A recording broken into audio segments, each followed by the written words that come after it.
What is going on, everybody? Welcome to the latest episode of the Cover 3 podcast. I am joined by Dre from Dre Area Sports and Sterling Bennett of 49ers Access, here to do something that I think at least me and Sterling didn't think we'd be doing this week, and that's previewing another 49ers game.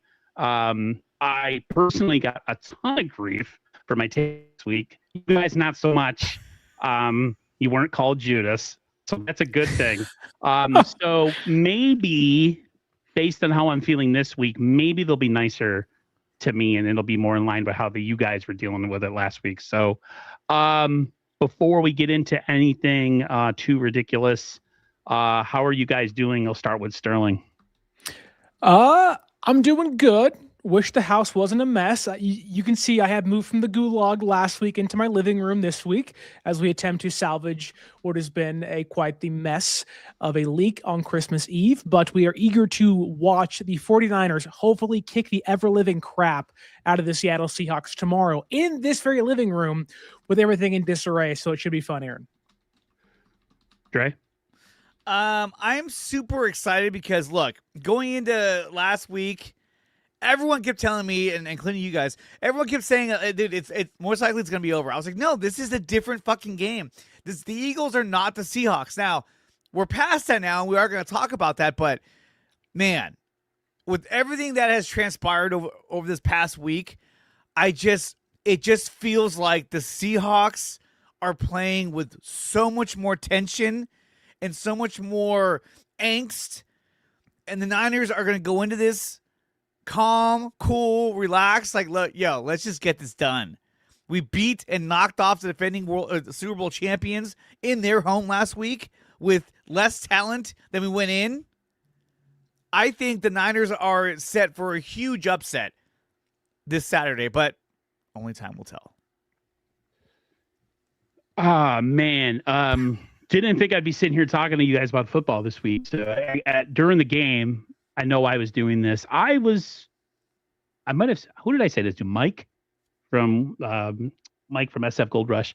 I said I was just kind of leaning into the, I'm good with whatever happens, which is a total juxtaposition of how I've been, where I'm like, oh, if they don't have a great season, it's not a Super Bowl, it's a failure. I've kind of leaned back off of that. I still think that Super Bowl should be the ultimate goal, but considering everything, and I've had time to kind of think about it and digest it, considering everything that's been going on this week, I think it's just extra. It's a pro bono that we're getting a chance to watch 49er football this week against a team that whooped our ass in week 18, even though it was only about 10 points. It felt like a lot worse. And hey, Darnold said he told Purdy that he'd see us in the playoffs, and here we are. I think all the pressure's on the freaking Seahawks in this game. Because the Niners The Niners aren't expected to be here. I know that sounds kind of lame for some people because they want to be like, well, that's the wrong attitude to have. But like, guys, we lost Kittle last week on top of everything that's already happened this year. And it's just like, it when you think it can't get any worse, my grandmother used to say, guess what, it will. Pretty negative kind of thing to say to people, but it's the truth. Considering all that, go ahead. If the Niners beat the Seahawks this Saturday, they're going to win it all. I mean, let's not get too far ahead of ourselves. No, I don't care. To beat a team like Seattle Seahawks, who have the number one most dominant defense in the league, if you can beat this team or even beat them convincingly, I think that this team, there's no one who can stop them. I'm telling you right now, this is such a heavyweight matchup for San Francisco. And if they knock them off, I don't see anyone else who will be able to knock them off. I mean, you go against the Rams, their defense is not as good as the Seattle Seahawks. They have a better offense, yes, but we've seen what happens when we go against teams that have a good offense but not a very good defense. It turns into a shootout. So look, we don't have George Kittle. That sucks. That really sucks. We still got Jake Tonjes. I just feel like if we get past this game, we're going to win it all. That's just my point of view. That's how I'm seeing it. I think that's what's going to happen. Yeah, I think you guys are right in the sense that the pressure is on Seattle. You are playing or in Seattle's POV, You are the number 1 seed. You had the bye week. You're pretty much fully healthy. You're at your own place in front of your home crowd against what is looked to be your biggest division rival of the last decade or so, coming off of one of their biggest wins of the season, beating the defending Super Bowl champions. Like, all the pressure's on Seattle. What does San Francisco have in regards to pressure? Nothing. House money. They're not supposed to be here. They're banged to shreds. And they're getting some guys back who they didn't have 2 weeks ago when they faced off in week 18. So, my mind, and I think most people's minds, go to the quarterback situation, Purdy versus Darnold. But I think it's important to point out that this is the biggest game of Sam Darnold's career. He's absolutely played. He's played in one playoff game. He got sacked 9 times. He threw 1 touchdown. He wasn't great. Now, you're not playing that Detroit Lions defense, mind you. It's a much better team that he played last year with Minnesota. However, he's never faced this amount of pressure. Now he has the oblique injury. What does the arm look like? There, I think, is a valid reasoning behind thinking that maybe Sam Darnold is somewhat mentally fragile. We know he's turnover prone, and it's almost like they're preparing for a loss, right? The fan base, they're terrified of San Francisco because they know that they didn't have Trent Williams 2 weeks ago. They didn't have Pearsall 2 weeks ago. And the one thing that I think San Francisco has in their bag is they're that boogeyman. Kyle Shanahan's cooking. Brock Purdy, makes some mistakes, but he's cooking defenses. And you can ride high. You beat San Francisco 2 games ago, but the one thing we've seen, when San Francisco loses a game, they start getting hot again. And if you let the offense get hot and get healthy, which they're getting healthy again with those 2 guys back, they have shown to be able to slice through any defense, whether it's good or bad. People want to kind of downplay that Colts game. That Colts defense was good walking into that game. Yeah, they held like Seattle number to 13 12 points. I think they're number 12 or 13 in the league. Right, and they had some guys out for sure, but they also had DeForest Buckner back on that defense, and they cooked that defense for 4 quarters. And I think about the pressure down on Purdy. Purdy's been here before. He's done this before. He walked off the field in the Super Bowl with the lead. He's saying, this is another game for me. I've done this twice already in 2 of the last 3 seasons. So it's like, hey, Seattle, I think they're a darn good team. They deserve so much respect. That defense is scary. There is certainly a path to which they dog walk San Francisco, and that's a possibility. But with the pressure on their backs, the one thing San Francisco has to do, and it's the exact same thing that happened last weekend against Philadelphia. Hit them early, get them back on their heels, stun that crowd, and take them out of the game. I think San Francisco can do that again this weekend. Then I kind of believe that if you do that, like Hurts, Darnold may crumble. And last week was so, it changed my whole outlook on things, that game, the way it transpired. I caught a lot of flack for being negative, and I was pretty non-confident against the Eagles. I didn't see a path to victory. And then it happened. And then in your mind, I know at least I do this because I like to downplay everything and not jump in too fast because I'm always afraid I'm going to be disappointed. But like the win last week really kind of showed me that there is an avenue to get this thing done. And it's just surviving and keeping yourself in it through the game. The Niners don't really get any turnovers. They don't sack the quarterback. They don't really play defense particularly well. And I know a lot of people say, well, we played well last week. I mean, the Eagles have some challenges on offense. Nonetheless, they played good enough to get themselves a victory. And it just changes my whole outlook on everything. Sterling, you're right. There's 2 possibilities. It's a competitive game. We have a chance to win in the end, or we get boat raced because Seattle's defense is that good. There's no like special analytics or something that you can bring up and say, well, actually against it, they're really good. Full stop. They're as good as advertised. It's still going to be a challenge for the 49ers offense. even if Trent, with Trent there and possibly Pearsall playing in the game, it's still gonna be a super big challenge. He's playing. He's gonna play. I know you can't wait to watch Pearsall play tomorrow, Aaron. I know you can't. You've been waiting for this all year. The return of the princess. Princess better freaking put his working boots on because we're gonna need him tomorrow. We need that guy. I mean, with Ricky Pearsall out there in week 1, he had 4 catches for 108 yards. As long as was a 45-yard reception towards the end of the game. He stretches the field. He does a lot of things that they couldn't do in week 18. When you have Kendrick Bourne and Juwan Jennings as your 2 wideouts, they don't get separation. They're not man-beating receivers.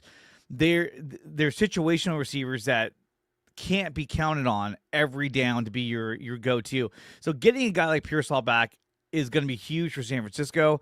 There's also a chance, too, that they could activate Jacob Cowing, who hasn't seen the field really at all.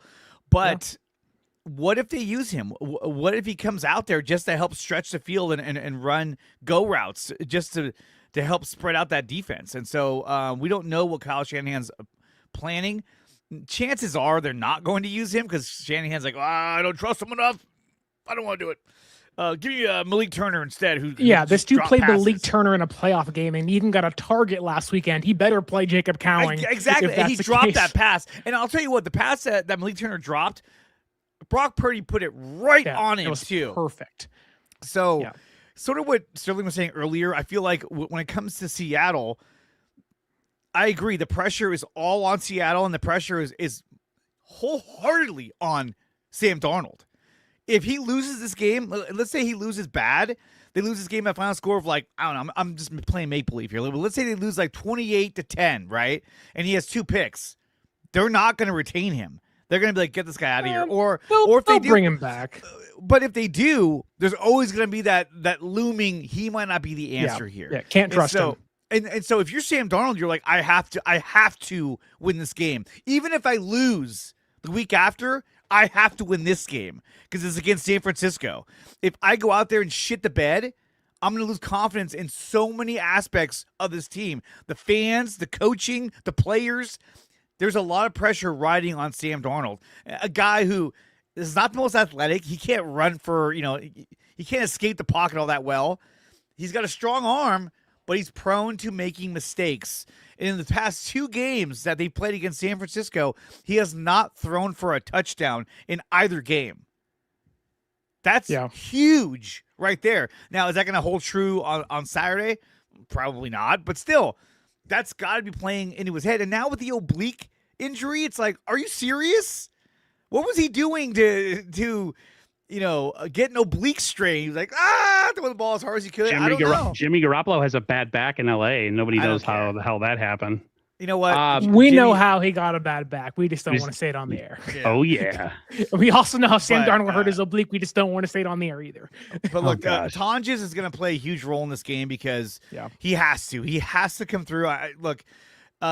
In week 1, he had 3 catches for 15 yards, and he had the insane touchdown, which he pretty much intercepted the ball from Reek Woolen, I think it was, and essentially won the game. So I think that when it comes to this game, all these guys at this point now are seasoned. They've all had experience. They've all had the reps.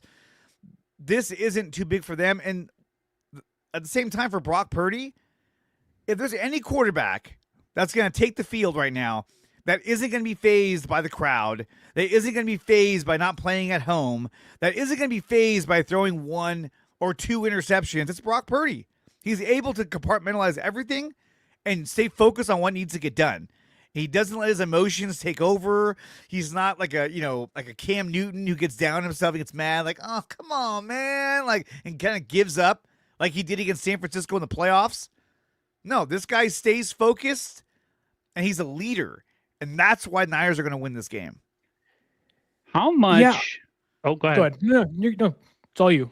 So if this is a legacy game for him, right? How much, and it seems like it only lasts from week to week because of certain corners of the fan base, people who, make a living off of constantly critiquing, moving the goalpost. How much was of a legacy game did that game turn into for Brock? Because on one hand, I was thinking, okay, if they lose, he throws 2 picks. is he going to get kind of that Dak Prescott kind of heat where it's like, oh, he can't perform, blah, blah, blah, blah, which in his 5 playoff victories for them where he led a game-winning drive to win the game, 4 out of the 5 victories. So, yeah, like how much do you think, at least for this week, because last week, because we're going into this game on tomorrow, how much was that a legacy game for you guys for Brock, as far as like kind of starting out slow, a little erratic, and then able to kind of rein it in at the end and lead the 49ers down for a touchdown at the end? I don't think last weekend's game against Philadelphia was a legacy game at all. I think Brock Purdy's proven everything he needs to. Now, I think it helped his legacy, but losing that game wouldn't have hurt it.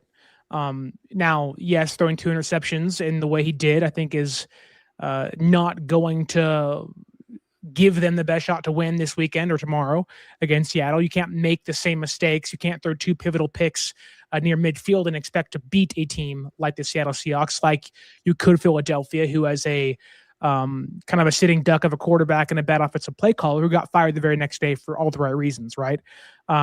Seattle's offense is much more put together. They're more competent. And unlike Philadelphia, they won't stop running the football. Philadelphia stopped running the football.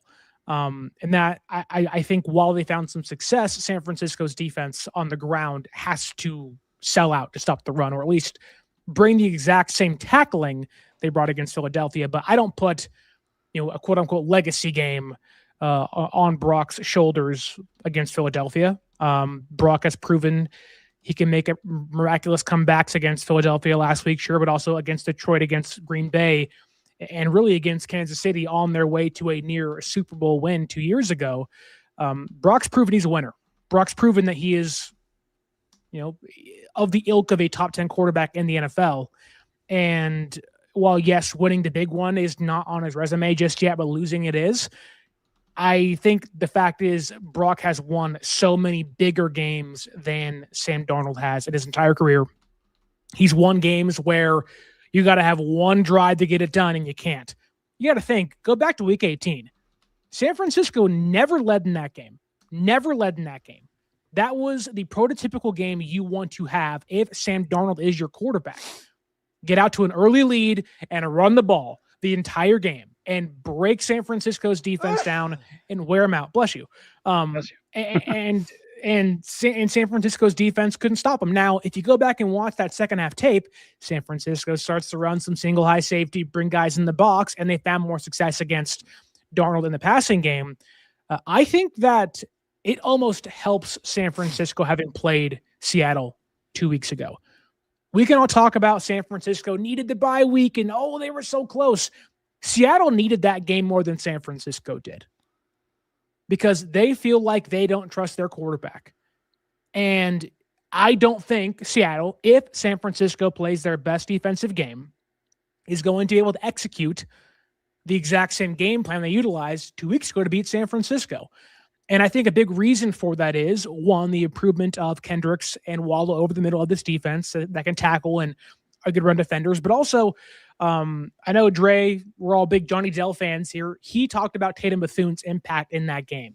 Mm-hmm. And it's obvious, it's evident that after coming back from the injury he had, he did not trust anything he saw. Yeah. He was questioning himself. And you have Eric Kendricks out there now, who has been a NFL Mike linebacker for a decade. He's played in playoff games, picked off Jimmy G in 2019 and made Shanahan quiver in his boots saying, I can't trust my quarterback anymore. That was Eric Kendricks. Mm-hmm. I think now having that guy who's been in playoff games, he's won playoff games, he's lost playoff games, having him now at Mike linebacker changes a ton for San Francisco's defense over the middle of the defense. But also, they need to play Alfred Collins and CJ West a lot more. Yeah. And I know I'm rambling here, so I'll get off and give you guys a chance, but I have a couple stats that I think will prove my point. And I'll say it quick here. Philadelphia last weekend had 19 carries for 85 yards, 4.5 yards a carry, when CJ West was not on the field. When West was on the field, Philadelphia had 17 carries for 55 yards, 30 less yards on 2 less carries, 3.2 yards a pop, though.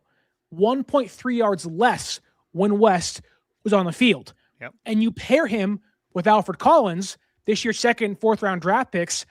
Philadelphia had 13 carries for 38 yards and 2.9 yards a carry with a much better offensive line.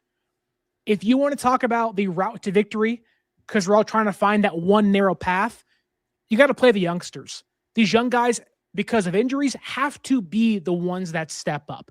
They did it against Philadelphia last weekend. You have a tougher task ahead of you tomorrow. Young guys got to play, and they have to be the reason why you win. Yeah. West and Collins have to be out there. They'll rotate guys for sure, but I don't want to see Khalid Davis. I don't want to see Jordan Elliott on 3rd and 2. Those young guys got to be out there. They can help San Francisco win this game and put pressure on Sam Darnold to help kind of fall apart, if you will, in front of the home crowd.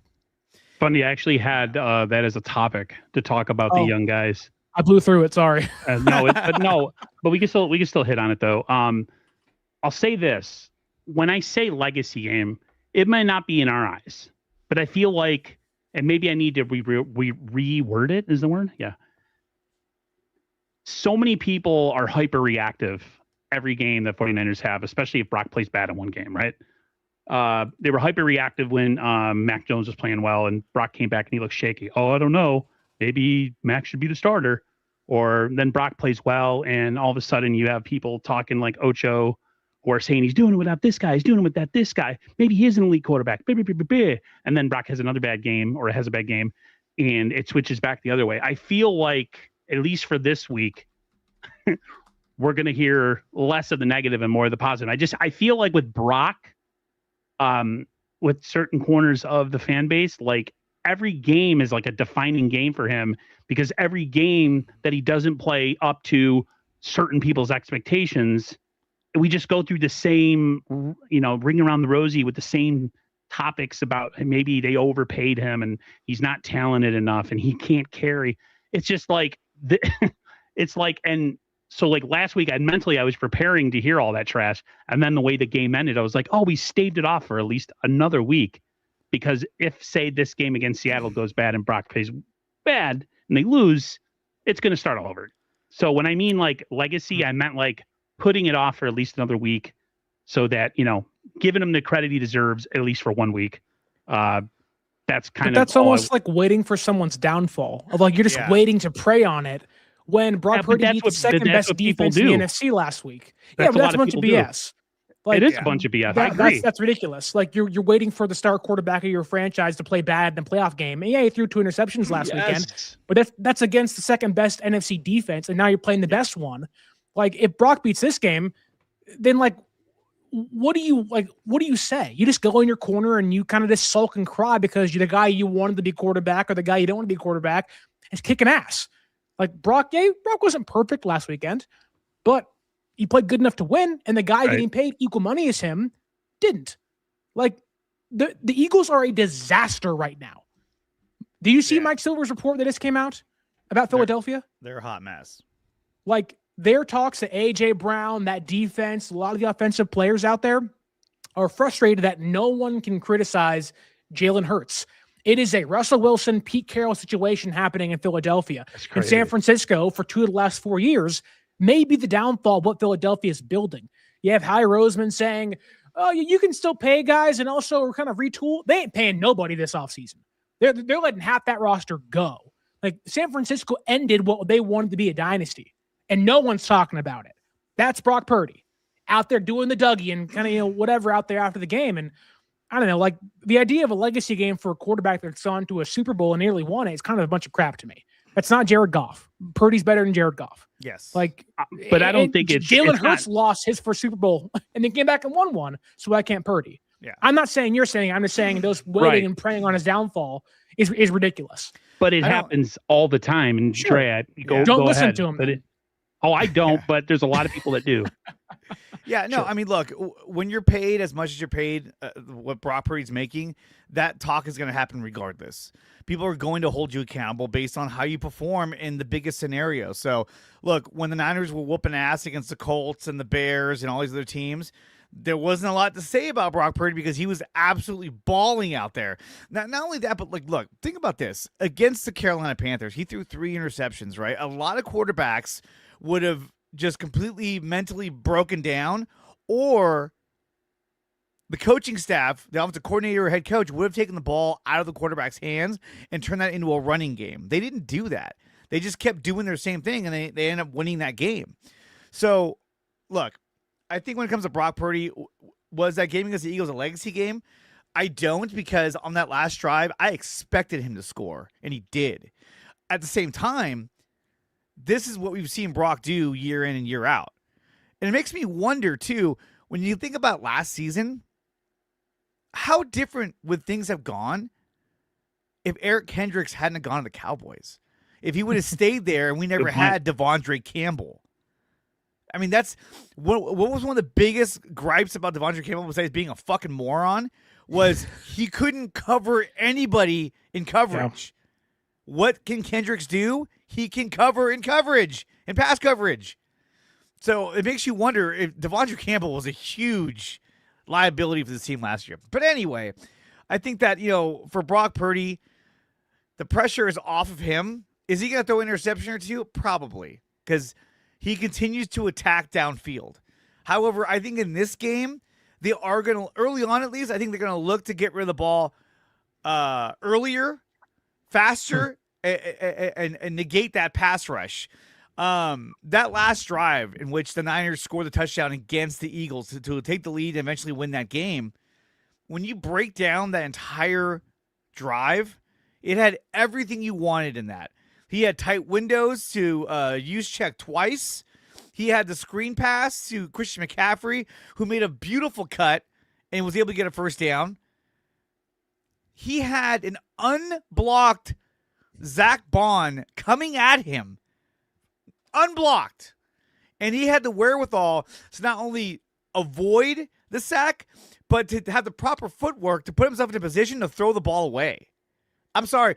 I love Mac Jones, but if that was Mac Jones, he gets sacked. There's no escaping that for Mac Jones. He would have saw that and just would have ate it like crap. And a lot of quarterbacks, Sam Darnold, sack. Jalen Hurts, maybe he gets away. He's a little elusive at times. He's but a lot of Sam Darnold. I'm not talking. What's his name from the Rams? I'm blanking right now. Stafford. Matthew Stafford, sacked. Me. Aaron, sacked. You know what I mean? So that alone, that ability, that play where he got rid of the football, that was clutch play. And then not only that, but then the touchdown. That was like his third or fourth read in his progression, and he found it his fifth, and he found them for a touchdown. And then not only that, but the play call. Did you guys see the reverse Texas route? Yeah, they've been running that play where he goes out in the flat for all season. And then this one time he hasn't run a Texas route, and that's where Nakobe Dean is like, oh, shit! And it was a touchdown because he was not expecting him to cut back in. He was like, oh, crap. He was fully committed to guarding him in the flat. It was genius. And not only that, but look, we got Robert Saleh coaching his ass off right now. I just think right now they're playing even without all these players, all the injuries that they still have, they're playing at such a high level. And it's not like this is a team that's like the Dodgers, which is full of fucking superstars left and right. Right now, these injuries, this team reminds me of the 2010 San Francisco Giants. Just a group of guys that has experience, that have been in the league, that know how to win, and they're just not fazed by these other teams that think that they're top shit. And so that's why I say, if we can win this game, I don't see anybody stopping us after this. Dre, you mentioned Brock on that last drive, or more so about the Niners wanting to get the ball out quickly against Seattle. I think one of the reasons why you saw San Francisco struggle so much against them 2 weeks ago was the inability to pass block. And a big reason why you saw that was because you had guys like Trent Williams on the shelf, yes, but you had George Kittle in the backfield trying to help block. You had Christian McCaffrey trying to chip block in the backfield, leaving no outlets for Purdy in the check down game. And I think that now that Trent Williams is back at left tackle, I know Kittle's out, and that's a big loss when it comes to blocking. And Luke Farrell did not play well in Kittle's absence earlier in the season, so that's a big, question mark for myself. But now that you do have Trent back, you do have now the ability to utilize McCaffrey on the check downs, out of the backfield, Tungus, on the kind of, check down routes, or kind of the sit underneath. And if Pearsall plays, I don't know how much he'll play, but I think he will play this weekend. You can now expand your offense, pull those safeties, pull those linebackers further into the second and third levels of that defense, freeing up more things underneath. And where Seattle, while yes, is good at run blocking with their or run defending with the linebackers, they're not great coverage linebackers. I don't know if you guys have seen, and yeah, they utilize light boxes and stuff, but I don't know if you guys have seen Ernest Jones's stats walking in to week 18, where San Francisco really couldn't exploit him. It wasn't a great day or a great year for him in coverage, and I think that San Francisco can actually exploit Seattle's linebackers. He had a 73.4% completion rate, 482 yards allowed, and 1 touchdown entering week 18. Now, that isn't terrible, but a 75% completion rate, you give me 4 yards a pop and you times it by 3, that's a first down every single time. And obviously there's more context and nuances of the game of football than that, but it kind of feels like San Francisco, like Seattle thinks they beat the San Francisco 49ers in week 18. When we know here that, no, you beat Austin Pleasance and an offensive line that couldn't block for their quarterback, that when he plays and has blocking is one of the best quarterbacks in football in the clutch in the entire league. So I think this game will be entirely different. The outcome may not be when it comes to wins and losses, but the Niners will have a much bigger fight to give tomorrow night in Seattle. And I think a big reason for that is the ability to have those checkdowns and screen games finally open up for them against Seattle tomorrow night. You guys always have a way of easing my worries and anxiety going into any game. It's crazy. No, but and I'll stop talking about Brock after this. I just think that even if we were to win a Super Bowl with Brock and he played well, there's just always going to be those people that are going to consistently move the goalpost forever. And for me, last week meant something because it staves it off for 1 week. But we all know that doesn't change, whenever they lose, whether it's, this coming Saturday, or maybe they lose in the conference championship, or maybe they don't lose. We know it's not going to change. So that was the reason I asked you guys. I know you guys don't believe in that crap and that you believe Brock is a really good quarterback, as do I. So I don't know. I'd bring it up because it's a legitimate thing to ask, because on social media, you have your neutral people, you have your pro Trey Lance, even though he hasn't been here for 3 years. We're still talking about him, even though he's made it abundantly clear that he can't play in this league, at least as a starter. And then there's the people that are realistic, that actually pay attention to football and watch football and study football and know that Brock is a really good quarterback, despite all his limitations and where he was drafted. So that's all I wanted to bring up. Let's go back into the rookies. So I was talking to Mike 2 weeks ago. We were kind of down on them. It was after the Seattle game. About, we got all these draft picks, we drafted all these defensive players, but we're not really seeing the what the Niners were trying to sell us early in the offseason with going cheap. And then this game happened, and then you brought up some of the stats with the defensive tackles, the rookies, Collins and West playing together. And then you have the contributions in the game of Marquise Siegel, even though he kind of made the situation where he had to have that one-on-one tackle by, I think, being out of position. I forgot what the talk was in that game. And then Upton Stout, he's had this up and down, hot and cold kind of year where he looks good 1 week, but then he's kind of getting, tore up another week. I feel like this year, because of how this year went and because we were so injured, it kind of had a thing of, learning under fire, without a safety net. There's no top stars that are kind of protecting you, or you're able to come along slowly. These guys have pretty much been thrown into the fire. And I feel like going forward into next year, with another group of draft picks and free agency. I feel like this year was a great learning.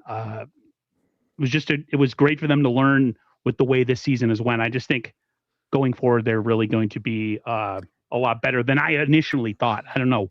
What do you guys think? It kind of sounds like you're agreeing with their decision to retool. Yes. In which you hated for 18 weeks of the year. You complained for 18 weeks. And look, yeah, there are ups and downs. And obviously, the foresight, right? There's no Michael, who's been out for half the season because of injury, and Nick Martin. I think the concussion thing with him is really scary, and that really sucks. And we haven't seen Jordan James. We haven't seen Curtis Rourke. And Connor Colby was kind of a nice plug and play. Then he got really bad. Like, a lot of context into why there was reasons to doubt and complain. But it's almost like San Francisco had the foresight to say, hey, we have a bunch of young guys and we can retool and save some money in the meantime. Also re-sign Warner and now Kittle and now Purdy, which now two of those guys have been out for half the year. One guy will miss all next year, which sucks. But it's almost like for all the crap they got, they did everything right, or at least most things right. And even the trade deadline stuff, you can make a move. They beat the team that made the move. Now, I'm not saying that guy wouldn't help, but they also added at the deadline, Keon White, big impact player for them, or at least in some cases. They got Eric Kendricks, and they waiver claimed Garrett Wallow, who was great in a playoff game for them. Mm-hmm. Again, I'm not saying it's perfect by any means, because it's not, but had they lost last weekend, we're having a whole different conversation. Like, what the hell, right? But I'd even push back on the thought that Stout's been up and down. You go back to that Cardinals game, and since then, Upton Stout has been this team's best run defender on the exterior. And I think he's been one of the best coverage players too. Yeah, he's undersized. Had a big fourth down stop against Philadelphia last weekend. I think he's been one of their biggest impact defensive players the last month and a half of the season. And I would give John and Kyle, and maybe it was trial by fire, like you said, Aaron, you are right. It could have gone either way. But the way things have gone, the people they've had to rely on that are rookies, I think they've stepped up in a big way. And Marquis Siegel has his biggest opportunity tomorrow night to just shock us and wow us. And he hasn't started since week 5 against the Rams, got benched and didn't play after that, which I think is a big mistake. But if this defense helps keep that JSN Darnold offense down, and this offense can find a way to score 25 points, 24 points, and they win, my God. You give them a whole offseason, a whole other draft class. San Francisco's window is not just open. It's wide open. And fans need to get on board with that. It's here, and they're here to stay. When you saw what they did to the Eagles receivers.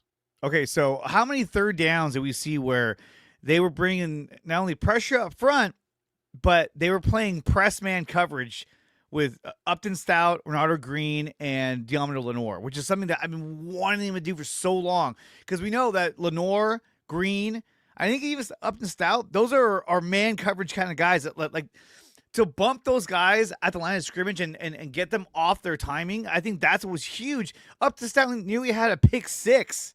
I think if this is next year, he does.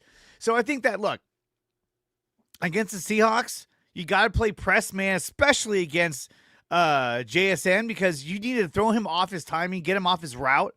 Now, look, they don't want to do it because they're afraid he's going to burn past you, but he's not a huge guy. So I say, especially on third downs, press man, bump him at the line of scrimmage, slow him down, and make Sam Darnold have to think about where he's going with that football, because if he doesn't have Smith and Jigba open or as an option, his numbers go way down.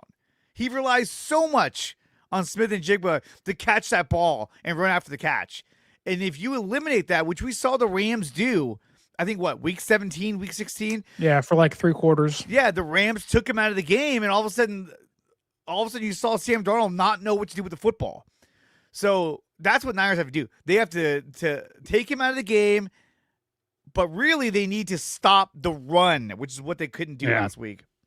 When you look at when you look at week 18's numbers, the Seahawks, Kenneth Walker ran for 97 yards on 16 carries. Charbonnet, 17 carries for 74 yards. In week 1, when we beat them, Those guys ran for Charbonnet 12 carries, 47 yards, Kenneth Walker 10 carries, 20 yards.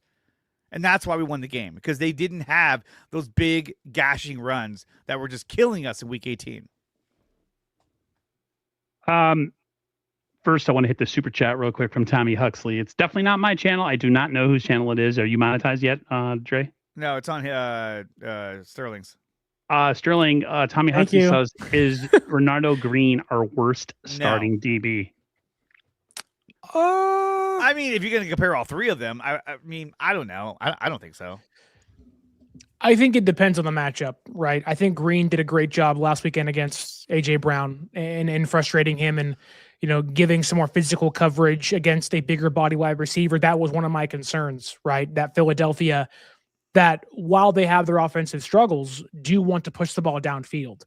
And Hurts, despite, again, his inaccuracies at times, they will. Hurts was the third highest or second highest graded per PFF deep ball passer in football. And I think against bigger body wide receivers, Green is the archetype guy you want. He is that Mooney Ward guy that will get in your face, will get physical and whatnot. But I think a big reason that hinders San Francisco's defensive backs at times is they're all pretty small. Lenore's 5'10". That's small.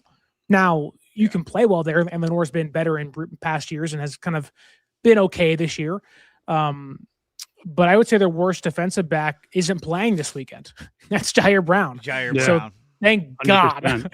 God. Which I hope Jair Brown gets healthy. And I think really I wouldn't hate Jair Brown being on the field if he was in that big nickel role in which he was in week 2. And then Siegel started playing bad and they benched him. Like, Jair Brown works in a very limited capacity. And I think that if you could flip-flop Pinnock and Brown with Siegel playing free safety behind them, I'm all for it. But in coverage this year, playing free safety or playing safety, Brown has been just hot dog flavored water. Mm-hmm. If you guys can get that reference. Oh, I've been around. My whole thing, I think the only person that I really made a comment on that I didn't understand the draft pick, and I know, other people are able to explain it way better and kind of are way smarter and know the facts and know all the stats and everything that, Mykal Williams definitely is good. And his draft pick makes sense and all that stuff. I just thought what did they pick him at? 12? 11? They picked him at 11. 11. When we know that the Niners really lack that other pass rusher opposite Bosa, right? That was my biggest thing, because he's not a pass rusher. He's a edge setter at defensive end. He's a large man. He can kick inside. That was the one draft pick that I questioned, only because for what we were doing, cutting cost, all that stuff, we let a couple guys go that were depth pieces like Leonard Floyd, and then you bring in a rookie who essentially isn't a pass rusher. I think that's the one, like the defensive tackles. But they did have the edge rusher though. What, in Huff and Bosa? Yeah, you said they didn't have the opposite pass rusher. I'm talking about like a guy who's a 12 sack a year guy, like a D Ford, whose one job is to come in and do that. Yeah, but D Ford only had 10 sacks and he broke his back basically. Pretty much. At least Huff is healthy, and I think we can all agree that if Bosa and Mykal were healthy, then Huff probably has 12 sacks this year, the way he was going. Like you're not wrong in the sense of wanting that. We all want that. Every team wants that. Philadelphia has that and more. But I think more so what you're getting at is, and it's kind of what I hit on a couple weeks ago, was like, you're never going to see what this team could be at its full strength. You never saw it. Kittle got hurt in the first drive of the first week of the season. You didn't see it. And then Bosa got out and Fred got hurt and Mykal got hurt. You never saw this team, never, out of one drive to begin the year, fully healthy. They haven't been. It's true. It sucks, but yeah. I mean, it was always an incomplete on West because of the injury that he suffered this year. And Collins, a lot of us going into the season, a lot of people, at least I was, were concerned about Collins because of, I think he got into camp late or he was injured. I forgot exactly. He signed late, then he suffered an ankle injury at the combine, I believe. Yeah. So there was a lot of questions about him. And then he seems like he's always at the epicenter of a huge turnover that we need, or a big play, a big stop, which is awesome. You're right. We haven't seen this defense at full strength. Like Siegel, Marquise Siegel, it was like, I think we talked about this after the draft, Sterling. You were not the biggest fan of him in coverage as a coverage safety, and he's not really a thumper per se.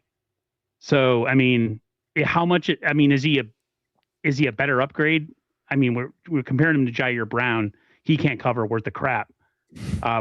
So, like, how much of an upgrade really is it to Marquise Siegel at safety when it comes to coverage?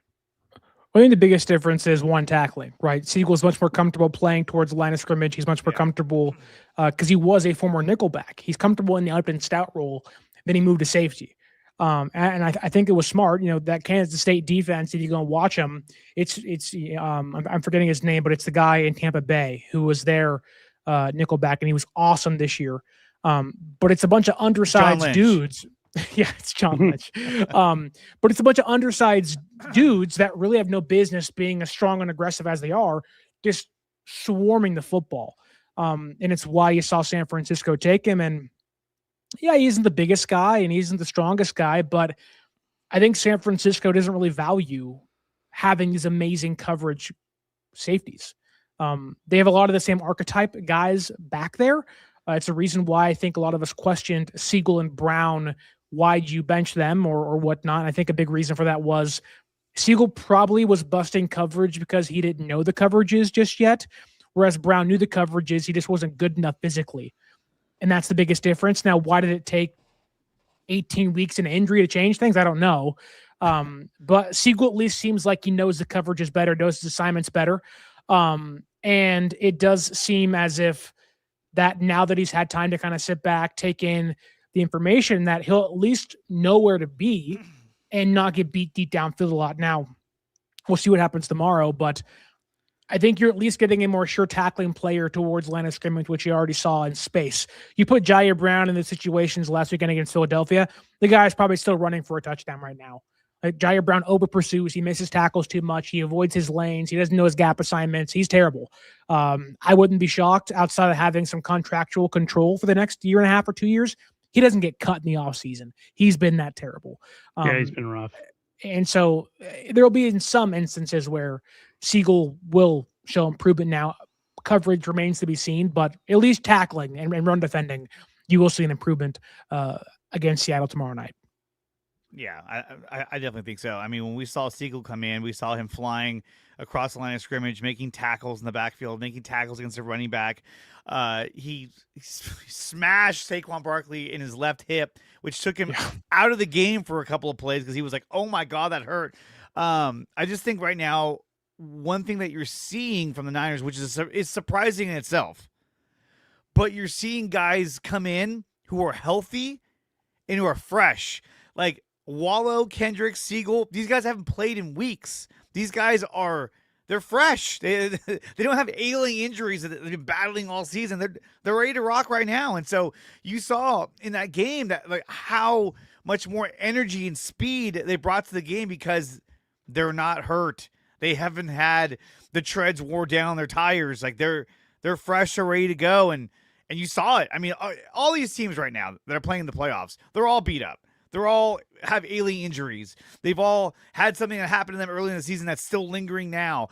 These guys don't. These guys were flying around the field. So that's a good thing. You're getting fresh legs, fresh bodies that want to win, that want to do their job.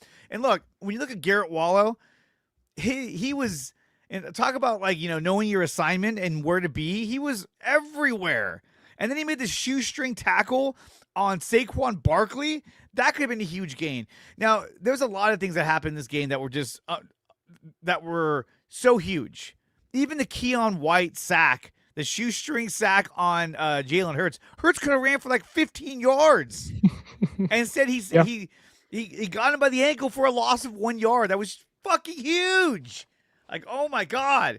So right now the Niners are playing at such a high level, and not only that, but they're playing at a clutch level, which they weren't playing in Week 18. Week 18 was, we got to survive this to get to the bye week. That's what we need to get to, and it didn't work out. But I think almost to their benefit, it's been better that they didn't get the bye week, because now they're just going balls to the wall. They have nothing to lose, and that's what I'm saying. It's going to be a really good game on Saturday. I brought up that the bye week put more pressure on them to be expected be the actual number one seed. Like by default, if you get the number one seed, you're supposed to be the best team in that conference, and you're supposed to be the front runner to go to the Super Bowl in that conference. In a way, things kind of worked their way out, where the Niners were never that team this year because of injuries, and it kind of took the pressure off of them to coming into the playoffs, where they essentially are just, like you guys have been saying, you guys repeated this incessantly, they're playing with house money. A lot of 49ers on social media, they're playing with house money. They are. And maybe the reason for me taking a while to come around to the rookies this year was just because, like, I don't know, there was so much made of it. There was so much like the fact that they cut so much payroll in the offseason, and John and Kyle, especially John, were really trying to sell you on these rookies. And I guess I didn't see it early on right away to really maybe buy into it. And I didn't think per se that the window was open or was opening with these guys on the field. But over time, and especially in the last game, a lot of my mind was changed. They still have a lot of growing to do, for sure. But whenever the season ends and they go into the next offseason, they have a base on defense that I didn't think they were going to have coming into this offseason. And I think more of the worry goes to the offense. We made so much of the defense this past offseason, and then during this season, how the defense was kind of under the scrutiny because they had to cut so many bodies to save money. And now the offense is kind of maybe going through the same retool going into this offseason, where Juwan Jennings is possibly out the door. Ricky Pearsall, you can't count on him. And Ayuk is a goner. So they essentially are going into this offseason where they need to. And George Kittle is probably out for all next year. What? That's another thing, too. No, you got to be truthful about it. You got to be truthful about it. Yes. Like, oh, sorry. So in that way, that makes me more critical of why we didn't see the young guys like the Cowings and the Watkins, because they've been so talent deficient this year at times throughout their roster. This wasn't the year to sit on your hands with certain guys. They didn't have a choice on defense. They kind of did on offense. Now the pressure is into this offseason.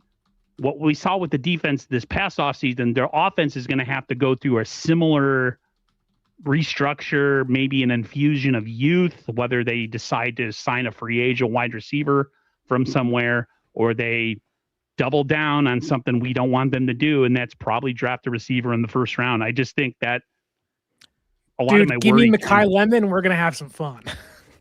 Out of USC, he's gonna be gone, but man, he's phenomenal. Yeah, but you guys good? I mean, can we move on? Yes. I don't want to move on without. I'm sorry. Well, first, let's look at Tommy's super chat, the second one. Which Tommy, thank you so much for the other $2. Sorry, Tommy. Going right into my wife's pocket for Starbucks, so I appreciate it. He 100%. Says once the season is over, I'm assuming that means the strength and conditioning staff needs to go. This may feed into what Aaron wants to get into in regards to conspiracy theories, but there has to be an overhaul somewhere. There has to really be an overhaul somewhere. I don't know if that's how they prepare. I don't know if that's how they stretch. Maybe it is conditioning. But yeah, too many hamstring injuries, too many soft tissue injuries. You draft guys that already have these things. Isaac Grendo comes to mind, who they drafted a couple years ago, that had 4 hamstring strains coming into the year. You saw Cowing have a hamstring strain and never play the whole year because he kept restraining it. Yetur Gross-Matos being a big problem. So yeah, San Francisco, while it can sit back and complain about losing Fred and Kittle and big guys, and yeah, we're still in this thing, wouldn't it be a lot better to have at least 75% of your roster healthy, 80% of your roster healthy, instead of what seems like 55% of it? So yes, something has to change. Hopefully Kyle, who realized his errors in the special teams realm, this past offseason, and cutting Moody and getting in Brant Boyer, hopefully the training staff can have an overhaul as well to it. Yeah, if the Niners are smart and you want to talk anything about offseason, they need to here, I'll just do this instead. Let me just share the screen. This will solve all of our issues. What's going on right now? If they want to make a move that's going to benefit them in the long run, they're going to tear down the goddamn substation and put it right there next to Dodger Stadium. Done. Done.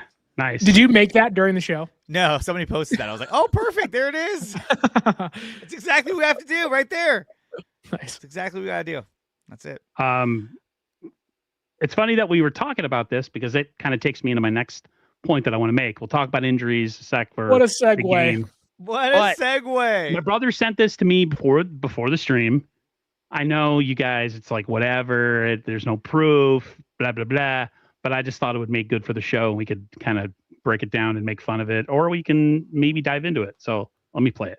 Francisco 49ers have been one of the most injured teams in the NFL for a long period of time. And this theory is something that some players have talked about on the Niners roster. The fact that where they practice and their practice field is located next to an electrical substation. And could EMF be the reason for why the Niners are suffering from this historic of injuries? Well, we have a new development on this front. The Washington Post just released an article, and it's titled as such: An Injured NFL Team, a Power Substation, and a Theory That Won't Fade. A viral online theory for the San Francisco 49ers injuries is disputed by scientists, but has some players' attention. It's also fair to acknowledge that some of the scientists who are quoted in this story did say this is worth looking into, and this could be a reason why the Niners are so injured year over year.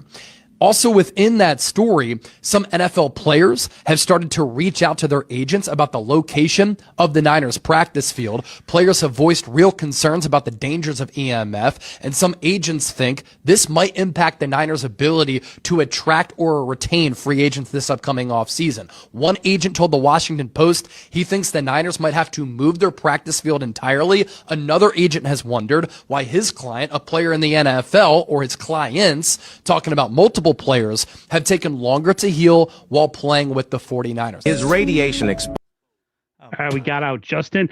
We got Not out the Justin. AI. Oh, it's the AI. worst. It's the worst. my No. God. I was trying to time it up because I knew that was coming. But Like, I like this post right here that I'm sharing with you guys. This was perfect. I saw this as I was watching that horrendous video. thanks. Just trying to make it. I was trying to make light of things. Oh, okay. Here we go. How this long have- electrical substation. Oops, that's not wrong. No, not that one. How long There has it San is. Francisco practiced? Some see a power substation. Some see a practice field. It's been there for how long? Forever. Like, okay, we used to let dudes get drunk on Saturdays after working in a coal mine for 5 days a week, and they'd play 4 quarters of football and go back to work at their 9-to-5 blue-collar job. Like, I get it. John Feliciano believes in it. He said some of the players in the room believe in it. I'm not a scientist. Maybe it's worth looking at. Fine. I think everything is worth questioning. That's how I live my life. Question everything, right? But sometimes you kind of have to look at the grand scheme of things and say, they've been there for like 50 years. They've practiced there for like 50 years. Those teams in the 80s didn't have that problem. They Those weren't in teams the, in the they 90s weren't, didn't have that weren't they in problem. Rockland in the 80s? They've been there forever. Whether it's actual 80s or not, they've been there forever. Like, Right. it's not like Long this is a new time. thing. It's a new facility. Yeah, it's upgraded in some capacity, but like they've been there forever. And Aaron, you are accurately talking about, previous regimes and the soft era football players we have. Yeah, guys didn't get hurt back then. It wasn't because of the substation. It was because No.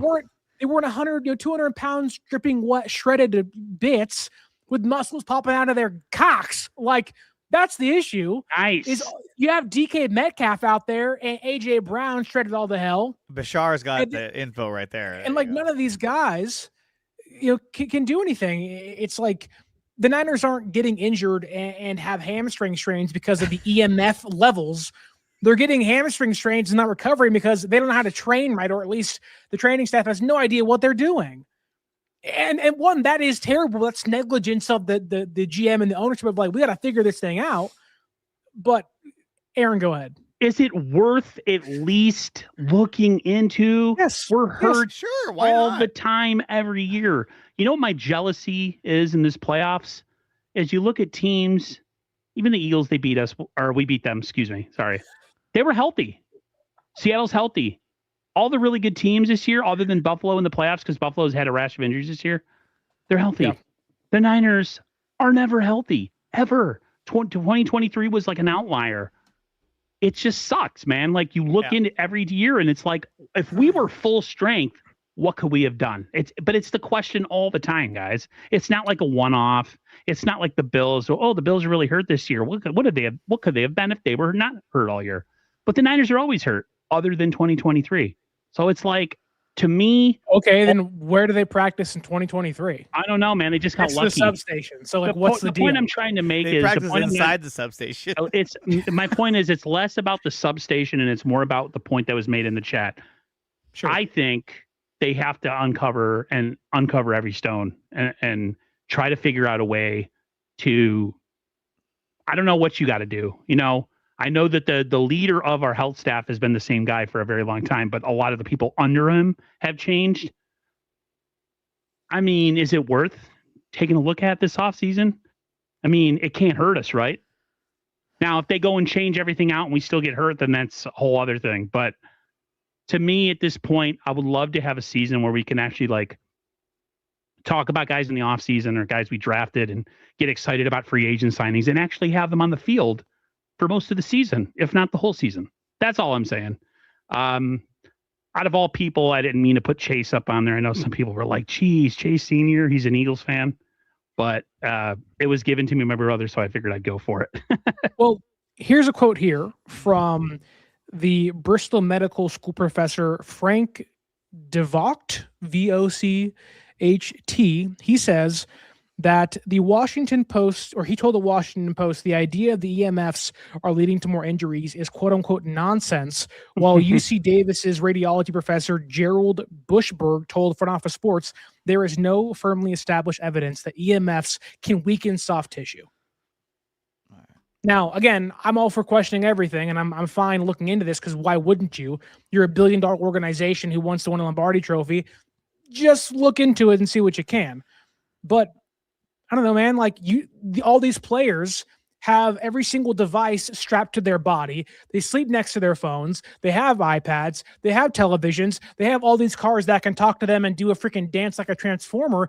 They're getting, like, there's radiation off all those things. Yeah. So, you're right.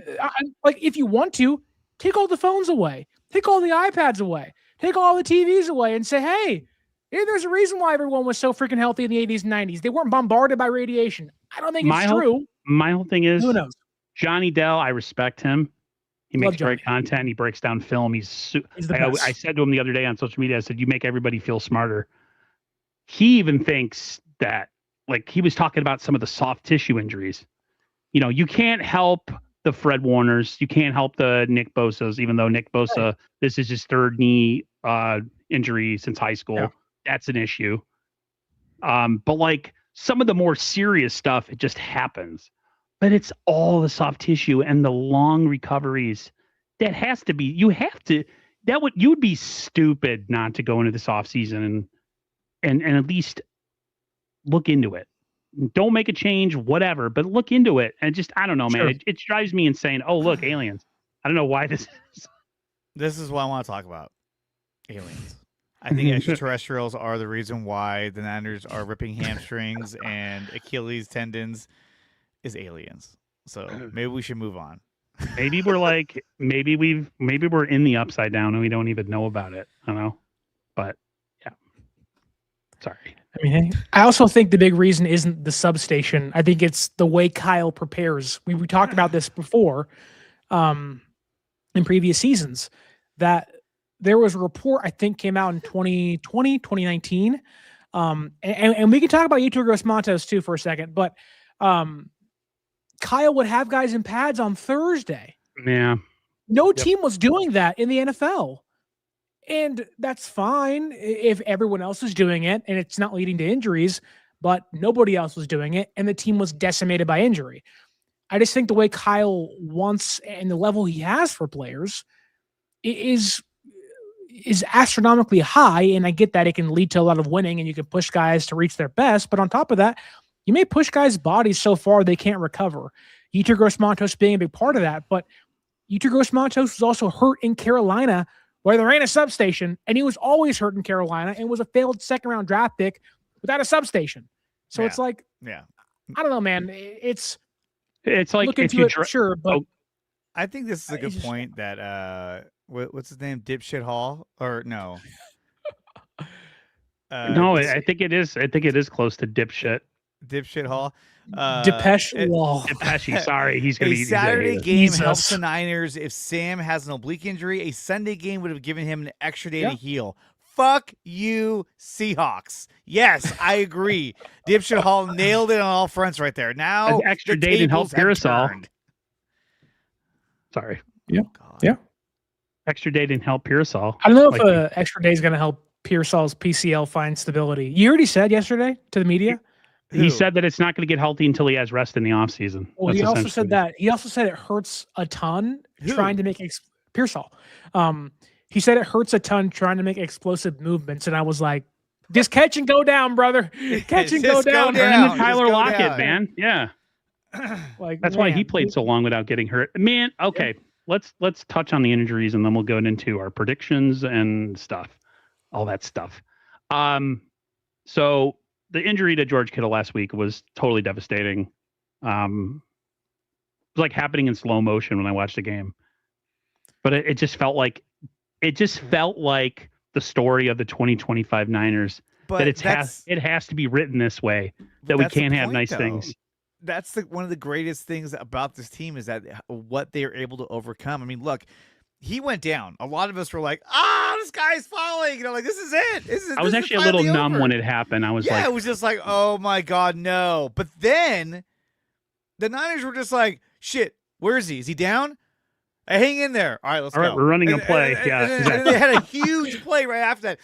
Look at Kyle Shanahan in the locker room after the game. Where's George? Is George here? They're like, yeah, he's over here. Hey, brother, thank you for everything, dude. Thank you for everything.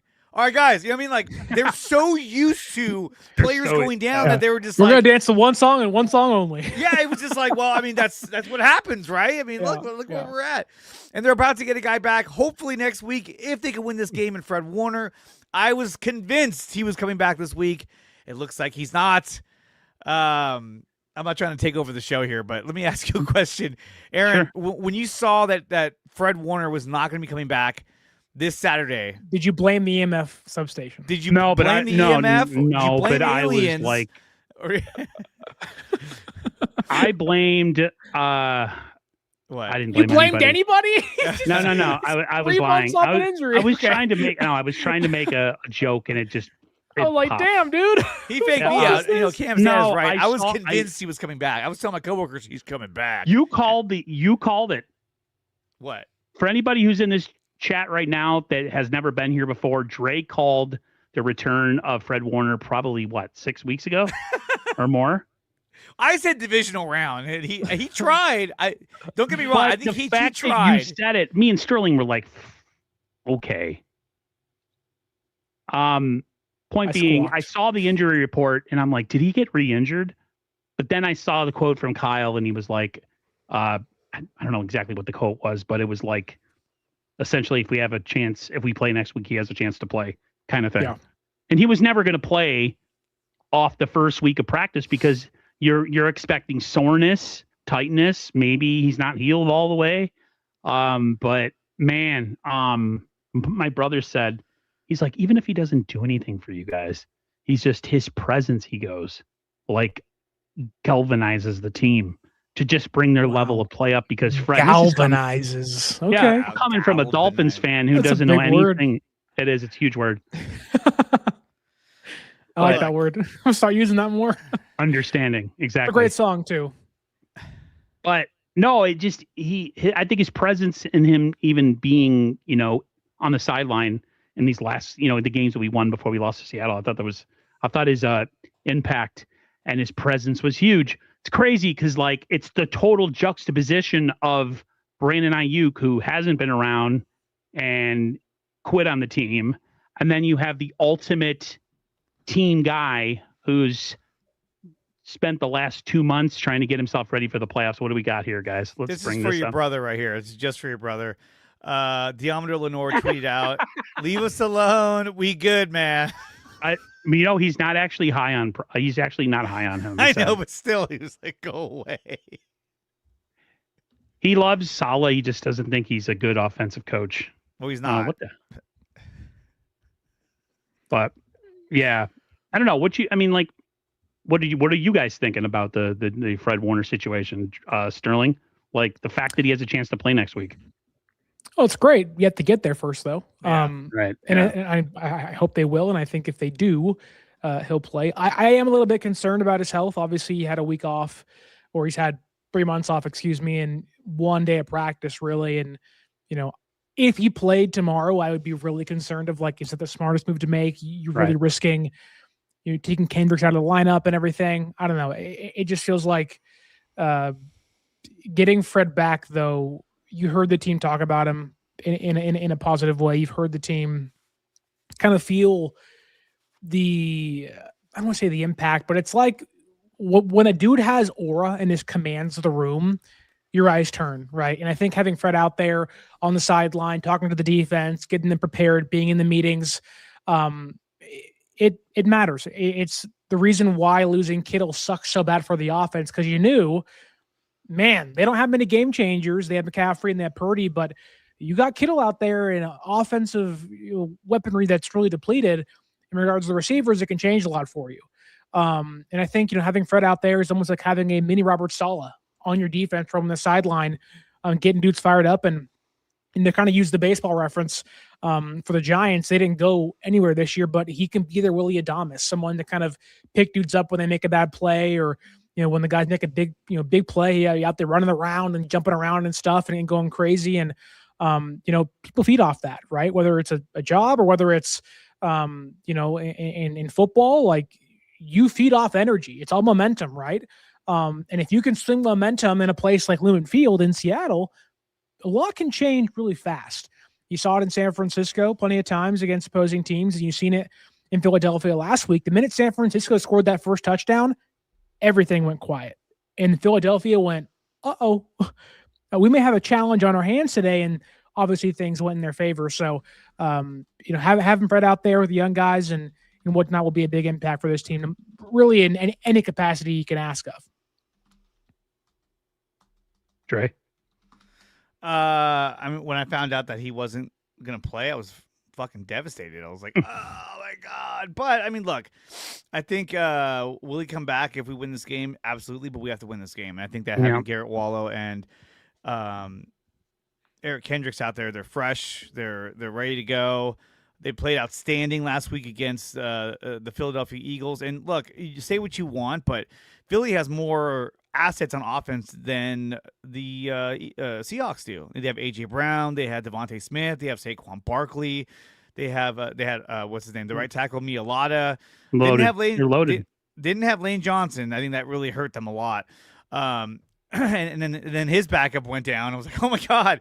But Dallas Goedert. So they have a lot of assets on offense that Seattle doesn't. And I think that, but the way that they play call and the way they play, it reminds me a lot of Seattle. Seattle has a very anemic offense. They're very much run the ball and set up play action and don't ask Sam Darnold to do too much. Really, he's their version of Jimmy Garoppolo. They're running a Jimmy Garoppolo style offense that we saw like in 2023, where it's don't ask Jimmy to do too much. He'll have games here and there. He'll light it up, like the way Jimmy did against the Saints that year.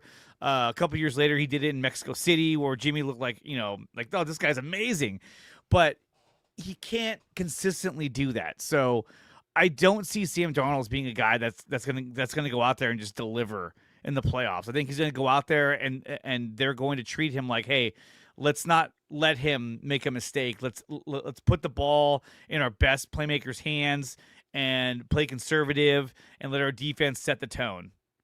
I think that's what Seattle's gonna do. Seattle runs what I call the protect the egg offense, which is you have a person holding an egg in the middle, and then you have a group of people on the outside trying to protect somebody from getting in there and crushing the egg. That they're not an offensive juggernaut, even with Njigba on their offense. So, yeah, Fred Warner, I think his presence. My worry is that he's going to re-injure himself. So I'm kind of like I'm on the fence. As much as I'd love to have him back. Jesus, dude, come on. I'm just being honest. God. I'm scared.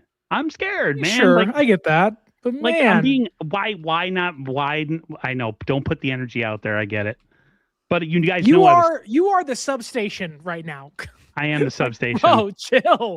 I'm surprised I'm not getting attacked here today by my favorite fan. He's not in here. Where is Bebop? Start the Judas talk again. Here. We need that in here. He's here. He said what's up. Oh, okay. He's in my chat. Oh, okay. That's right. I haven't blocked, but yeah. Mr. Negative. I'm not negative. I'm just realistic. I love it. No, I am negative. You're right. I'm looking forward to the game. Pearsall, the thing on Pearsall to me is the fact that he's able to give it a go this week would be great. How long he stays in the game is a whole other thing. But like I said to you guys earlier, this offseason offensively, I know this is kind of an offshoot point. They have to do a little bit of a retool like they did on the defense last year with the offense. You can't go into the offseason with Pearsall as your number one, or at least your perceived number one when you got. Why are we talking about the offseason? We have the biggest game coming up this Saturday. Let's talk about Seattle and Niners. I mean, look, next week, Aaron, let's talk You're about talking the like we offseason. already lost, Yeah, man. I know. I'm like, what is happening? But it worked last week. You're not doing it on purpose. You do this all the time. This is all natural. It's coming organically. You've had no belief in this team all year, and every time you've not believed, they have defied the expectation you've set for them, which, keep in mind, you were part of setting that expectation. No. I said they were going to win 10 games this year and beat the team in the playoffs. You said 12-5 and they'll be a first-round exit.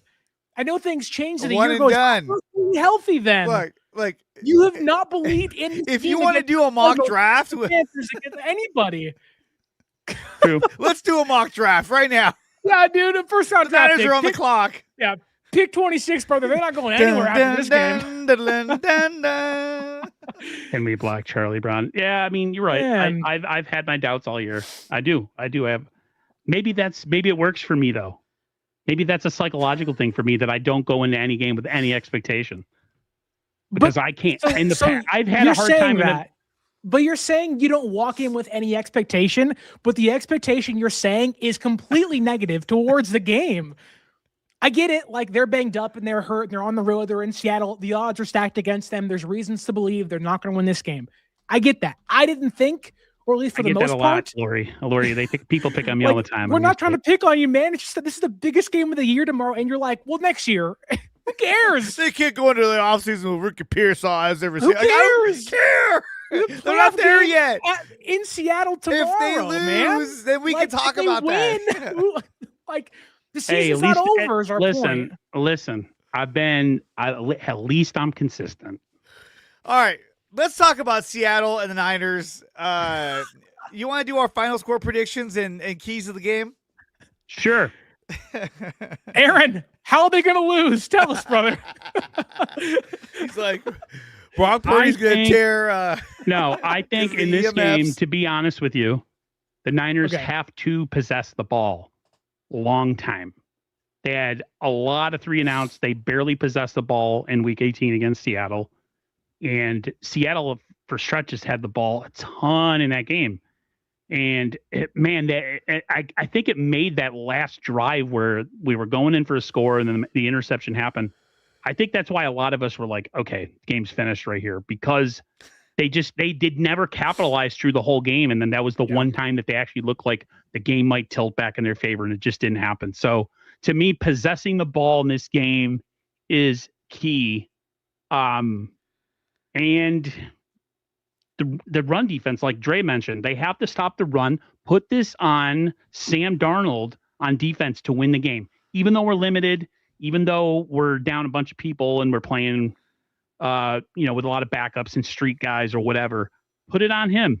See if he turns back into a pumpkin. He hasn't thrown a touchdown all year against us. So put it on him in that game. You got to find a way to just shoot. Like you brought up the statistics against the run. Have CJ West and freaking Alfred Collins start the game, for crying out loud. I don't know. Do something different. So that's my thoughts. Score-wise, I'm going to... Geez, you guys are putting pressure on me. See, now if I call for them to win... you know what? Screw it. I'm going to go... No. Go. No. You have to pick Seattle. No. That's the way we're playing this, man. You want me to play it like that? Okay, I'll do it. I'm going to go... You guys suck. I'm going to go Seattle 27, 49ers 17. How about that? So I'm undershooting the Niners. 27-17, Seattle wins. Okay. Dre, what do you think? Can't believe you chose the fucking Seahawks. You're such a loser. I'm just kidding. All right. Thank you, Charlie. You're welcome. We're having fun. All right. I'm going to give you... Okay, my wife was trying to get a hold of me. Anyway, I would say this.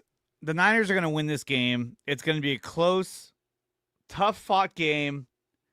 And I think in this matchup, the Niners are going to control the line of scrimmage by not letting Kenneth Walker, K9, that's his nickname, and who calls him that? I guess Seattle. I heard somebody say it. Dude, like they got the worst. We're the 12th man. They paid for that from Texas A&M. Get some real nicknames, losers. So I think they're going to limit their damage because I mean, when you look at last time we played them, they had more yards. They were more effective against the Niners in the run game, and I think that this time around they're not going to be as effective. They're going to limit the damage on the run. They're going to control the run and force Sam Darnold to have to beat them with his arm. And I think the game plan is you load the box, don't let them run this football. Me to him, okay. At least you paid Sterling $2 to say that. I didn't even pay Aaron. I know. I think the Niners are going to stop the run game, and they're going to put a lot of pressure on Smith and Jigba, try and take him out of this game. And I see the Niners winning this game by a final score of 21-17. Okay. I think both of you are right. Aaron, I agree with you. Stop the run. Make this a Sam Darnold game. Put some pressure on him and just see what happens. If Sam Darnold comes out and plays great football, then so be it, right? You got to find out. And I think that's what San Francisco wants to do. I think Darnold, not to say is like waiting for the inevitable, but it just kind of feels like he knows he's not good enough. Not because he's not physically good enough now he's injured, but it just seems like mentally, like some guys are great in the regular season and not great in the clutch. And Sam's had a phenomenal year and whatnot, and maybe I'm believing too much in what the Niners are cooking, but he fumbled week 18, almost lost it. Gross Matos couldn't recover. It could have been a big swing. He almost threw an interception to Renardo Green, and it was out of bounds, though. Like, he's begging to give games away. And, you know, it feels like with San Francisco's new defensive personnel and the way they played last weekend, they just seem like they're a team waiting to get hot again.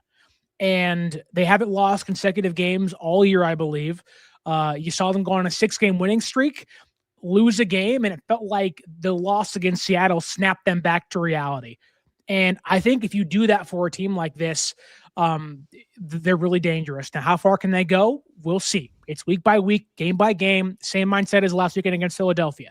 Records are 0-0. San Francisco is at 1-0. They're 0-0. Philadelphia the same way. But I'm going to go heat the grill up, and we're going to toss some birds on that puppy because we're going to win tomorrow. 26-23. San Francisco gets the victory, and they beat not just Philadelphia on the road in their number 2 defense. They go on the road, beat Seattle in their number 1 defense, and they knock off back-to-back top NFC defenses. And hopefully, fingers crossed, play Chicago because the cold don't scare me. And I think this team is waiting for something great. Now, again, how far can it be? I don't know. But tomorrow night in Seattle, I think San Francisco wins. They're back healthy offensively. Pearsall's back. Trent's back. There's reasons to believe more than to not believe. So I'm going San Francisco. I think that if we win this game and we have to go travel to Chicago, in that cold weather, to me, this benefits San Francisco if they play in Chicago, because our team is built to stop the run. They don't get pressure on you, but they do a good job at containing the run. And I think that if the Niners go up against the Bears in Chicago, we're going to be a run-heavy team. McCaffrey, Brian Robinson, and Brock has shown you that he can play in the cold weather, and it doesn't matter. It's only when it rains that's when we got problems. But no, this is going to be an exciting game on Saturday. They're going to lay it all out, both teams. But the pressure is on Seattle, because if they lose this game, the embarrassing loss that they will have to face, knowing that they lost to San Francisco, a team that's more injured than they are. They were at home. They had home field advantage. They had a chance to not only win the NFC, but win a Super Bowl in the Niners stadium. And that's all gone. It is going to rock their franchise. They're going to end up making a move to do something in the offseason, but this is going to be a huge gut punch. Well, think about it this way. San Francisco beat Philadelphia last weekend. What'd they do the very next day? They fired their offensive coordinator. What happened? What happens if Seattle loses and they lose Clint Kubiak? Like, there's a real chance the two teams San Francisco plays in the playoffs, they don't have their offensive coordinator next season. And you take Sam Darnold out of that offense, what happens? Like, this could theoretically be their best chance. Now, again, a lot can change, a lot can happen. They can push the right buttons and everything can go their way. But I don't know, man. Like, I know Seattle built that defense. McDonald's defense is awesome out there. They have great personnel and whatnot. But man, there's a real chance Seattle's looking for a quarterback in 2 years and a new offensive coordinator in the offseason, which, that puts more pressure on them. They're probably going to lose Kubiak, as they should, to Atlanta or Philadelphia or Miami. Who knows? But they could have a staff decimated. And if Kubiak leaves, he could take more guys away. So who knows? And maybe it's, again, just me feeling good about things and me feeling oddly more confident in this game than I was last weekend, which doesn't seem right because Philadelphia wasn't a good team, or at least offensively couldn't move the football. But I don't know, Aaron, it just, part of me is scared, which kind of what you're getting at. You're scared to buy in. I'm because not scared, nervous. And that's probably a better way to put it. You're nervous because you know what could happen. You guys don't understand how emotional of a fan I used to be. Were you punching TVs? Oh, everything. My father used to get after me. When my so did I. Lose. My dad used to tell me, get over it. They're still getting paid. I fucking cried when the Houston Rockets beat the Orlando Magic, because I was a huge Shaq fan when I was a kid. I cried at that. I was like, no. So dude, yes, I remember when San Francisco lost to the Ravens. I was 14 years old in high school, whatever. I had to walk into the other room and I broke down crying because I was so just brokenhearted. And my mom walks in and she's like, "It's okay." And I was like, "Don't talk to me, Mom. You don't understand." My Obviously, dad, too emotional, but still. My dad after the '97 NFC Championship, Green Bay came to San Francisco. It was a rainy game. We lost. Why are we talking about that? I was so well, because you're bringing. I'm trying to make a point. I had to sit here and watch those games too as a kid. I watched Brett Favre. I didn't see it. I didn't see it. Shit all over us. I'm trying to make a point of why I am the way that I am. I'm trying to make this come full circle. I got very emotional after the 90 playoff game, the 91 NFC Championship, where Montana was knocked out. Devastated, crying, everything. I cried when the Bills lost that Super Bowl because I hated the Giants. There's been many times where I've been very emotional after games, and I let myself be just completely unhinged. So to me, it's like psychological warfare if I get myself hyped up and they lose. So I always enter everything with the most negative or completely I'm just going to watch the game and whatever happens. I have to do that for my own mental health. Otherwise, I lose my mind watching games. I scream at the TV. I punch things. I get emotional after the game and snap at people over sports. It's not really that important. So that's why I am the way that I am. There's a reason why the negativity is there. There's a person in the chat. I think you can see it. Chris Hubner, 8036. is a good friend of mine. Huge Niner fan, Warriors fan, and Giants fan. We watch a lot of championships together. Now, we also watched the Ravens and Niners game at his house. And we were like, and it was over. Like, and that was like, it was devastating. We also watched the Seahawks throw the interception and lose the game against the Patriots when you would have thought we're all Patriot fans. We're like, Yeah. Yep. So look, and then obviously the Warriors as well. But yeah, no, I agree with what Bashar said. Curry made up for it because he won a bunch of championships, and that was great to watch the Warriors win when the Niners really sucked. Look, this is gonna be a huge game regardless. There's high stakes, there's a rivalry, a lot of emotion will be thrown out there. Chris, you remember when we left and you walked into your side table and lamp like. Because he was hella drunk. Anyway, so there's going to be a lot on the line here. And I hate saying this because I hate being this kind of fan. But if we win this game, or let's put it this way, if we end up losing an NFC title game or the Super Bowl, which is going to be devastating, it would suck, at least I can say we knocked off the fucking Eagles and the Seahawks. Fuck them. This is like if the Giants made the playoffs and they knocked out the Dodgers in the divisional round. I don't even care if we win the World Series. It's like at least we fucking knocked them out. You know what I mean? So at this point, I'm gonna take each game as its own championship. This is it. And really, I feel like the Week 18 game that was Seattle's Super Bowl. That was the equivalent of. This is the game that we have to show the world that we're the best team in the NFC. And to me, I think they shot their load too early. They put all their money in that, all their eggs in that one basket. And I think coming into this game, it's going to be a different game, and the Niners are going to win this game. It better be. If they don't, they're going to get their butt kicked. CJ Gray, I was completely the same.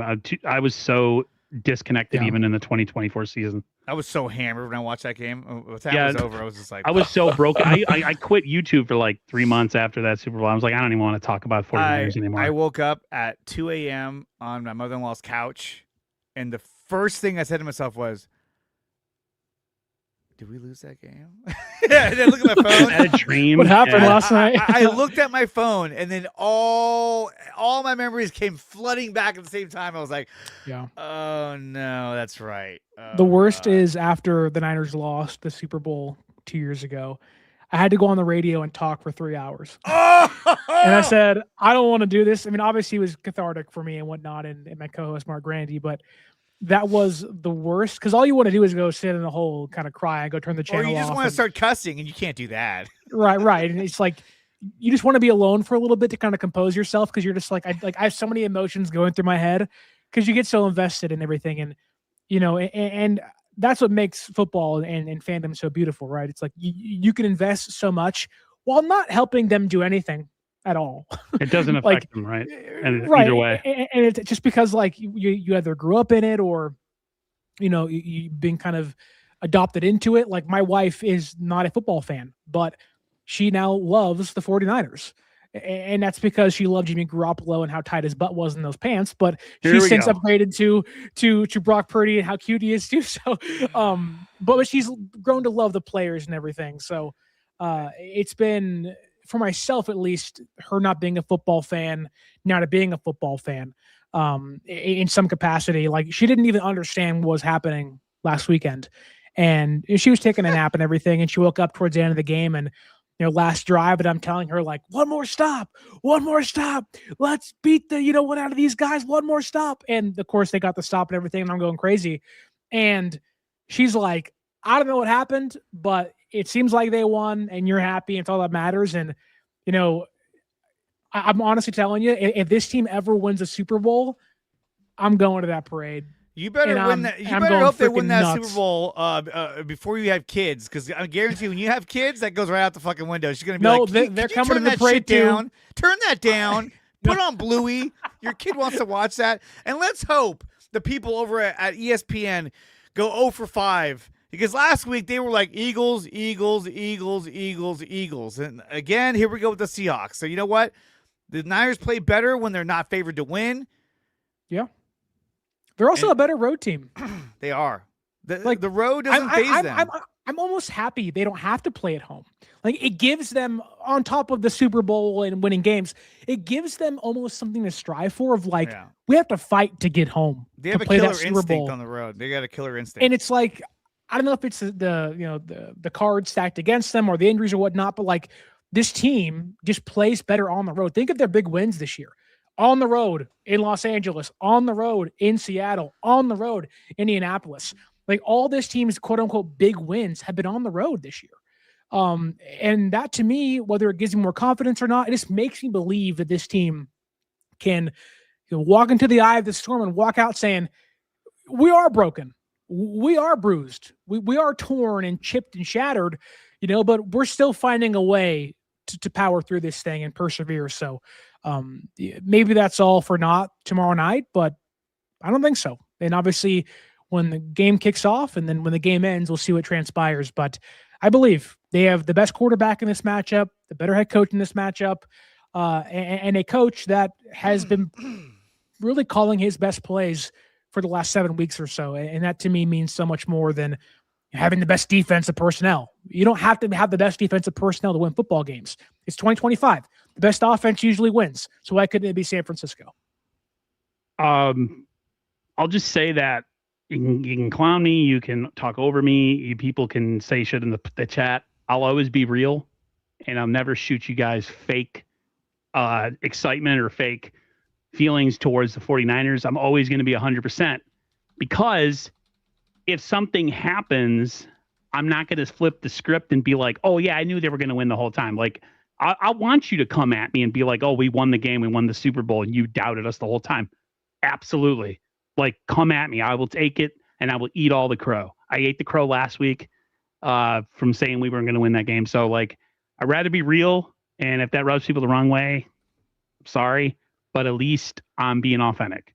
At least I'm not fake, because there's a lot of fake people who do shit for super chats and money that don't really even freaking like the team, and people watch the shit out of them. So, like, that's all I'm saying. Like, at least I'm being truthful. Lori Matthews. She's like, Aaron, you are right, Aaron. You are right. Aaron has been consistent as possible. Sure. The whole year. The other thing is, we didn't touch on it, but real quick, your concern about Saleh leaving the 49ers. Oh my God. Woo. Well, I don't think it's high. It's going on right now while the playoffs are going. I don't think it's high. I think he's staying. I don't think he fits any of these teams. He's gone. The Ravens aren't going to sign him. The Dolphins aren't going to sign him. The Cardinals aren't going to hire him. Ravens. If anybody, it'll be Atlanta. The Ravens are going to go hire Jesse Minter, who was in Los Angeles with the Chargers. Or the Ravens. I don't think he's going anywhere. I mean, Ravens or Falcons. I think that's where he's going to go. The Falcons are the one thing that scares me, but they'd be more inclined, to me at least, to hire Kubiak and keep Ulbrich in place. That makes more sense than hiring Kubiak? You're talking about Clay Kubiak or Clint? Clint from Seattle. Yeah. That'd be because like the Browns ain't getting him. Like, that ain't gonna happen. Why would he go to Cleveland? It's like, the Raiders aren't. I'm gonna go play with this train wreck of a franchise. Like, and the Raiders don't make sense. Like they kind of, the Raiders kind of have to have that stopgap or like retool everything and break it down. And you don't want a defensive minded guy doing that. You want an offensive minded guy. And he's got to get a job where he's got to get a job where he has an offensive guy follow him. Look at it this way. Who's that guy? McDaniel? I don't think McDaniel wants to go to Baltimore or Atlanta.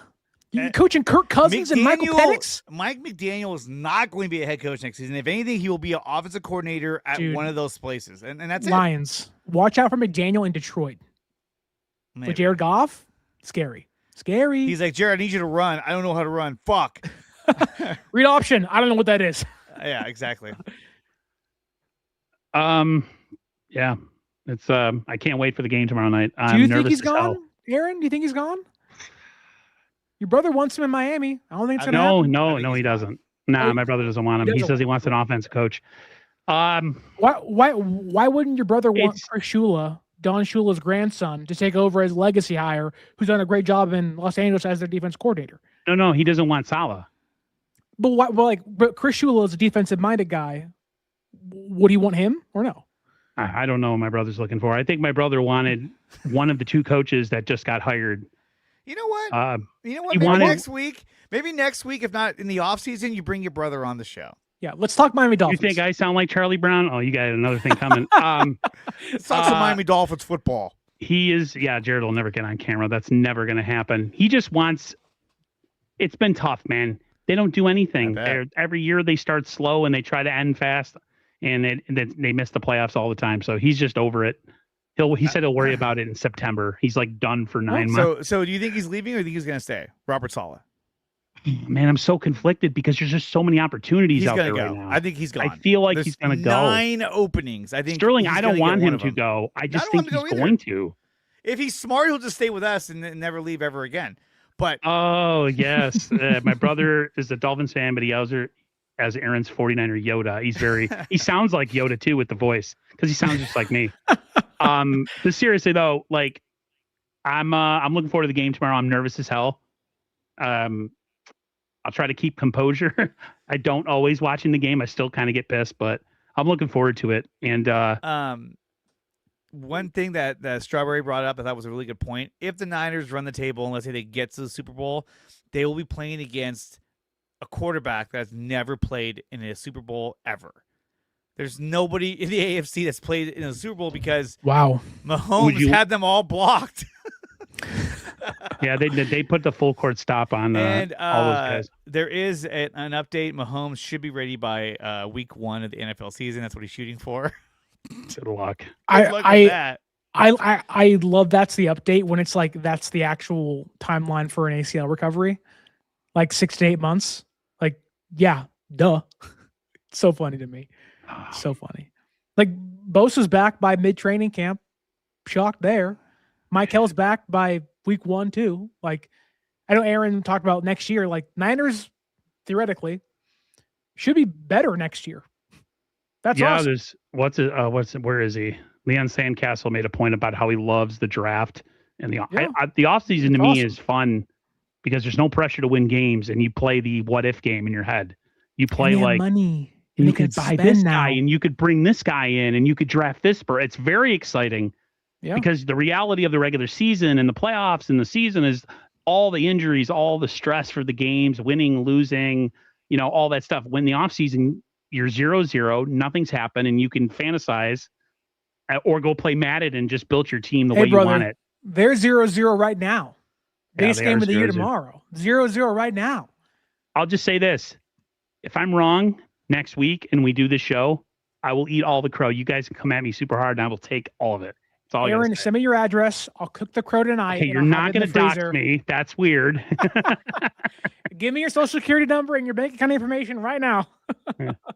I'm here to fix your Home Depot card or whatever they call you for. Give me your Google Play card, brother. Go down to the Target and give me a Google Play card. No, Aaron needs to show up at Sterling's house and be like, here, I'm here to fix your fix my leaks in my roof. Oh yeah, come on in. Please. Yes, fix my office for me and fix my living room. His Yeti is still in there, all like soaked and freaking destroyed. Poor Yeti. It was so bad.